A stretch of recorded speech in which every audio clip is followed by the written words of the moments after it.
잘 지내셨습니까? 저도 여러분의 만남을 손꼽아 기다리고 있었습니다. 여러분들과 재미있는 역사 이야기를 나누는 시간이 지금 굉장히 행복하고 또 보람된 시간입니다. 그동안 여러분들의 많은 응원과 격려 덕분에 제가 여기까지 올 수 있었습니다. 앞으로도 많은 관심과 응원을 부탁드리면서 저도 초심을 잡고 끝까지 최선을 다하도록 하겠습니다. 오늘은 지난주에 이어서 바로 당태종의 고구려 원정에 대해서 한번 살펴보도록 하겠습니다. 먼저 지난 내용을 한번 정리해 보도록 하겠습니다. 수나라가 멸망하고 당나라가 건국되죠. 이 당나라를 세운 사람이 당고조 이연인데 그의 둘째 아들이 바로 진왕 이세미, 즉 당태종 이세미 됩니다. 본인은 아버지를 도와서 당을 세우는데 가장 큰 공이 컸다고 생각하는데 본인이 황제가 되지 못하자 이에 불만을 품고 결국 현문의 변이라고 하는 불법적인 군사 쿠데타를 일으키게 되는 것이죠. 이 사건을 통해서 친형제를 살해하고 아버지를 끌어내는 다음에 본인이 당나라의 제1위 황제인 당태종이 되는 것이죠. 근데 황제가 된 다음에 굉장히 정치를 잘했습니다. 성군의 지세를 펼쳤고 태평성대를 이끌었고 또 당나라의 최전승기를 내려가게 됩니다. 그래서 중국인들이 가장 존경하는 최고의 성군 중의 한 분이 바로 이 당태종이 되는 것인데 이 사람이 이루지 못한 꿈이 있어요. 바로 고구려 정부였죠. 그래서 타이밍만 찾고 있었던 것 같아요. 이제 명분만 찾고 있는데 그리고 그 명분을 찾게 됩니다. 서기 642년 음력 10월 바로 고구려에서 영계소문에 의한 불법적인 군사 쿠데타가 일어나게 되는 것이죠. 영계소문은 고구려 최고 귀족 가문의 자제인데 본인이 이제 권력에서 배제되니까 이에 대한 불만을 품게 되고 그래서 영유왕과 이제 고구려 귀족 100명을 시하는 군사 쿠데타를 일으키게 됩니다. 이 사건으로 이제 영계소문이 보장왕이라는 허수아비 왕을 세우고 본인이 고구려의 최고 권력자로 등극이 됩니다.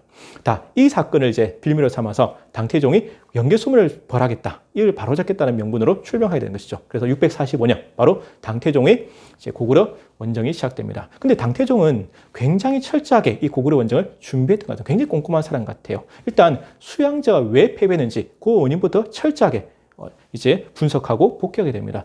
당태종이 생각했을 때 수양제가 왜 패배했을까? 100만이 넘는 대군을 갖고 가지 않았습니까? 당태종은 군대 수가 너무 많았다. 100만이 넘는 대군이 움직이다 보면 보급선이 길어지고 병참 문제가 생기지 않습니까? 그래서 당태종은 작전을 바꿉니다.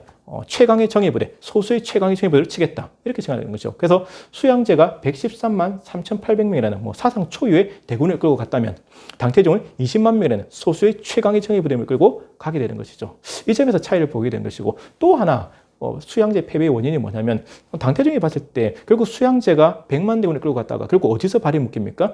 요동성에서 발이 묶이지 않습니까? 그럼 요동성에서 왜 패배했을까? 물론 요동성 자체가 굉장히 고구려 최고의 철옹성이고 이런 여러 가지 이유가 있겠지만 당태종이 봤을 때 수양제가 요동성만 때린 게 문제다. 즉 요동성이 포위되고 공격당하니까 요동성 인근의 성들이 요동성을 도와주러 오게 되거든요. 따라서 당태종은 어떤 작전을 세우냐면 요동성만 때릴 게 아니라 요동성 인근의 성들을 먼저 때려 부수고 그 다음에 요동성을 고립시킨 상태에서 요동성을 치겠다. 이러한 새로운 작전을 들고 나오게 되는 것이죠. 아무튼 이 당태종 정말 대단합니다. 이 수양제랑은 비교할 바가 아니에요. 수양제는 솔직히 113만 3,800명이고 당태종의 군대는 20만 명이니까 수양제가 훨씬 세 보이지만 이 군대라는 것이 병력의 수가 많다고 센 건 아니잖아요. 일단 두 나라를 비교해보면 수양제는 멍청하죠. 솔직히 리더십도 없고 엉망입니다. 그리고 그 희화에 있었던 장군들 한번 보십시오. 우중문이나 우문술 굉장히 능력도 없는 자질도 없는 멍청한 장군들이죠. 그리고 군사들은 숫자만 많았지 오합지졸에 불과합니다. 반면에 당태종은 어떤 사람입니까? 중국 최고의 지략가고 전략가고 또 성군 중에 한 사람이죠. 굉장히 똑똑한 리더십이 있었습니다. 그리고 그 희화의 장군들은 굉장히 뛰어난 명장들이 많았죠. 대표적으로 당태종이 가장 아꼈던 최고의 명장은 바로 이세적이라는 사람인데요. 이 사람이 굉장히 똑똑해요. 당태종이 가장 아꼈던 장군이고 실제로 당태종 이세민을 도와서 당을 세우고 중국을 평정하는 데 굉장히 큰 공을 세웠습니다. 뒷날에는 이제 북쪽에 있었던 그 무서운 돌궐까지 복속시킨 데 큰 공을 세웠던 사람인 거죠. 그래서 당태종이 이런 말을 했다 그래요. 만약 진시황한테 이세적이 있었더라면 만리장성을 쌓을 필요가 없었을 것이다. 이 정도로 극찬했던 장군이 이세적이죠. 이런 명장들이 있었습니다. 그리고 그 당태종이 이끌었던 그 20만 명의 군대도 굉장히 실전경이 많던 최강의 정예부대입니다. 그래서 어떤 학자들은 이런 평가도 내리기도 합니다. 뭐냐면 우리나라를 침략했던 외국 군대 중에서 가장 강력했던 최강의 부대가 바로 이때 쳐들어왔던 당태종의 20만 대군이다. 이 정도 평가를 할 정도로 강력한 부대였던 것이죠. 근데 여기서 우스갯소리 이런 말이 있죠.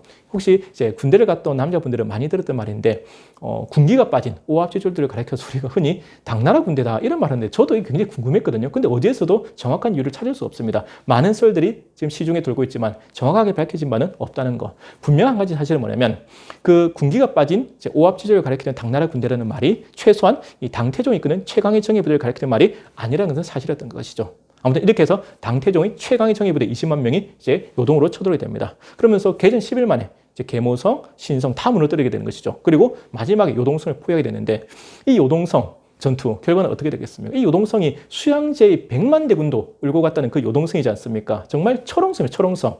근데 이 요동성이 당태종의 16만 대군한테 보름 만에 무너지게 됩니다. 정말 충격적인 사건이죠. 이 수양제의 100만 대군도 100일 동안 막아냈던 그 요동성이, 철옹성 요동성이 당태종의 16만 대군한테 보름 만에 무너지게 된다. 이 점에서 당태종은 비록 적국의 황제이긴 하지만 굉장히 똑똑한 지략가고 전략가다. 우리가 좀 상대방을 평가할 필요는 있다고 생각합니다. 일단 당태종은 요동성을 고려시킨 다음에 실전경이 많은 정예부대를 통해서 화공법으로 완전히 무너뜨려 버리게 된 것이죠. 당태종도 굉장히 기뻤던 것 같아요. 요동성을 함락한 다음에. 그래서 그 소식을 태자한테까지 알리는데 이 요동성 함락은 고구려한테 건국 이래 최대 위기입니다. 요동성은 고구려가 건국된 이래 한 번도 무너진 적이 없는 철옹성이거든요. 낭벌레 요새입니다. 근데 요동성이 무너졌어요. 그러면 요동 전체가 위험해지게 되게 되는 것이거든요. 굉장히 큰 위기에 빠집니다. 그리고 이 요동성이 무너진 다음에 당태종한테는 두 가지 길이 있었습니다. 첫 번째는 뭐냐면 요동성 밑에 안시성과 근한성을 차례대로 치고 그 다음에 고구려 남부의 최대의 성이었던 오골성을 친 다음에 압록강을 건너서 평양으로 가는 방법이 있었고 또 하나는 뭐냐면 안시성과 근한성을 우회한 다음에 그냥 놔두고 바로 고구려 남부의 최대의 성이었던 오골성을 친 다음에 압록강을 건너서 평양으로 가는 방법이 있는데 당태종은 안시성을 치지 않고 우회하려고 합니다. 왜냐하면 이 당태종과 이세제의 대화 속에 재밌는 구절이 나오거든요. 당태종이 뭐라고 하냐면 이렇게 합니다. 안시성은 성이 험하고 군사는 정예하며 안시성 성주는 지혜와 용맹이 있어서 영계 소문이 난을 일으켰을 때도 함부로 하지 못했다. 그냥 가는 것이 좋겠다. 이렇게 얘기합니다. 굉장히 많은 부분을 유추할 수 있는 부분이죠. 이에 대해서 이세적이 뭐라고 하냐면 만약 안시성을 놔두고 그냥 우회하게 되면 안시성이 우리의 배후를 위협할 수 있다. 이렇게 반대가 됩니다. 그래서 우리가 다 아시다시피 이 당태종이 신하들의 말을 굉장히 잘 경청하는 황제지 않습니까? 결국 이세적의 추문을 따라서 안시성으로 진로를 바꾸게 되는 것이죠. 이것이 이 전쟁이 결정적 패착이 됩니다.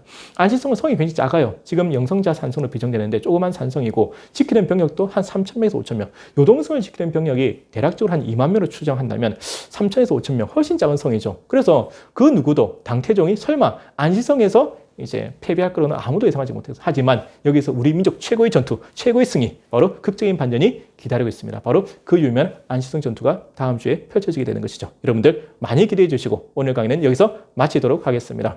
제가 항상 여러분들께 드리는 말씀이 있죠. 여러분들의 응원과 격려가 제게는 가장 큰 힘이 된다는 사실입니다. 앞으로도 많이 시청해 주시고 또 구독해 주시고 알려주시길 부탁드리겠습니다. 저도 끝까지 최선을 다하도록 하겠습니다. 날씨가 많이 무덥죠? 여러분 건강관리 특별히 유의하시고 항상 밝고 건강한 모습으로 다음 주에도 찾아뵙도록 하겠습니다. 지금까지 항우수화 전문 강사